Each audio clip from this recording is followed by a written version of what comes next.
new is always the project section because that's our curated part. So we always try to have interesting artists. So I think we have quite a nice selection this year who are all doing work in different mediums. No?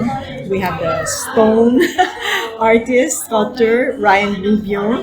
We have the ceramicist, and that's Jezel Lee. And we have Goldie Poblador, who works in glass.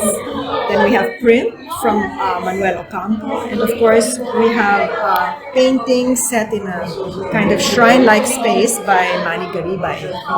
And then we have our international secret graffiti artist, anonymous artist, Spy, who will be intervening with one of the trees in Ayala Triangle Garden. Yeah. Secondly, naturally this year, it's going to be the new venue because people won't be familiar with it.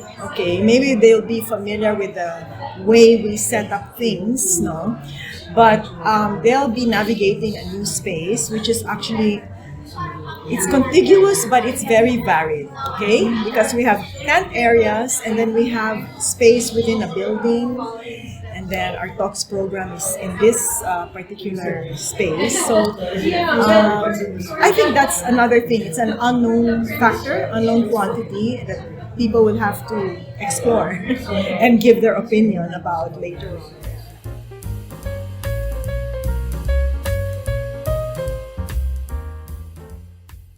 I'd like to think it's two things.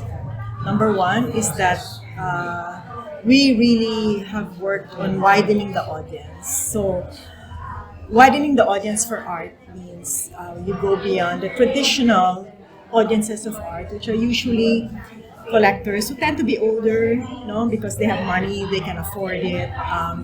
And then we found over the years that there was so much interest in the event because we don't just have art, we also have sometimes performance. We always try to put something new, and we try to put now, expose people to different mediums and all.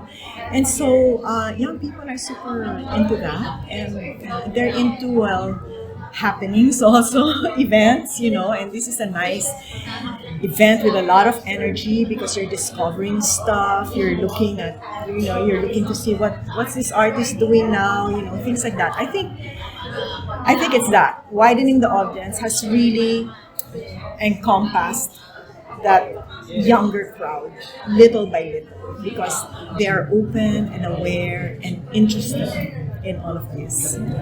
The second thing I think is that we're just following the natural demographic of the Philippines, which is we have a huge population and many of them are below 25 years old. Sometimes we have even grade school sometimes. Yeah, not all the time, but sometimes there's always interest. Yeah.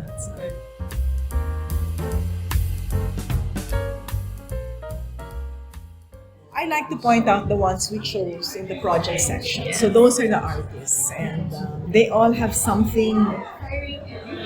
I've tried to pick out in my talk what was particularly unique about their presentation for the art fair.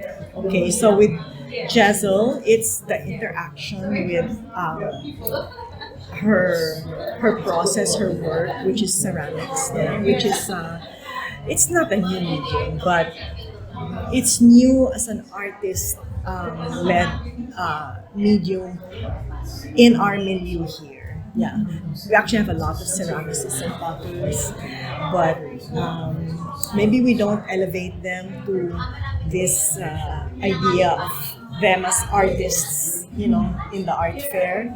Usually they do quite functional things, and so this is different. Yeah.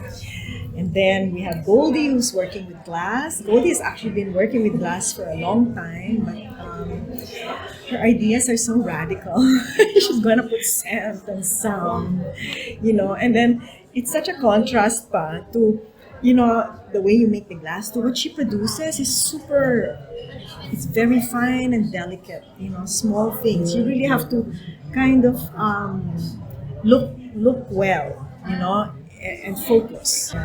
And then Who else? Si Manny Garibay. So he's a social realist painter, but he's doing a whole like environment, some kind of shrine. There are other elements in there, but I know there's like a hanging column, and there's a huge door, and then he has that panel, so it should be interesting.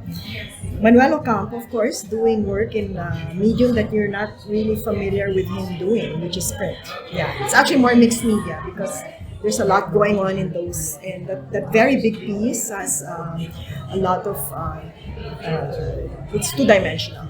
And Manny is very well known to international audiences because they, has this very strong art that for me really springs from how do you call it, Philippine culture and life. Lots of religion wrapped up with political statements and weird, surreal stuff going on. Yeah, people like that. And Ryan is also one of my favorite artists. He's like he seems to be like a quiet artist, He's so into his process, which is super intensive, labor intensive, but I find it so wonderful that he's able to actually transform stone into sculpture, in a very, how do they call it, a very precise and disciplined way, using tools, his own hands. That's quite backbreaking work, yeah. So this artist, it's always fun to kind of choose artists and think about what they're doing that will interest the audience. So, okay, every year it's like that.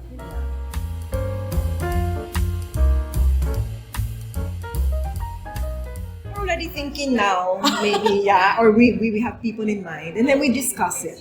Okay, part of the process is also how you're able to get them, because not everybody is, let's say, available or has work or whatever. So that all happens. So maybe we'll come up with quite a long list and then things drop out. And then like over smaller, yeah. smaller. But we work on everything, yeah. But we end up with still the people we chose.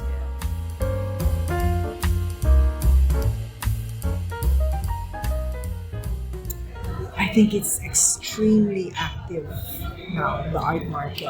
It's very positive for a lot of people, especially the artists, are able to find a market for their works. I'm not saying that when we started the art fair that there was no market, but maybe there was less of a market. But when you widen the audience, when you give people the opportunity to appreciate it, understand it, you'd have more interest, okay? And the goal is not always naman to buy and whatever, but that's often what happens. People want to have a piece of work, some artwork. And Art in the Park is actually the best venue for that. Very approachable event,